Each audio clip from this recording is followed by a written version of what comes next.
Hello viewers, welcome to IT System Admin and Information Technology Learning Tutorial channel for you.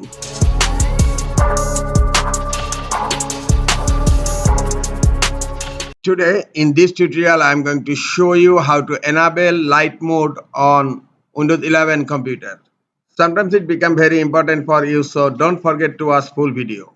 To enable light mode on Windows 11 computer, right click on Start menu, click on Settings.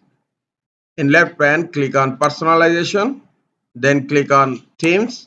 You will find here some predefined themes. The first one is light theme and second one is dark theme. Now dark theme is enabled. Click on light theme, close settings.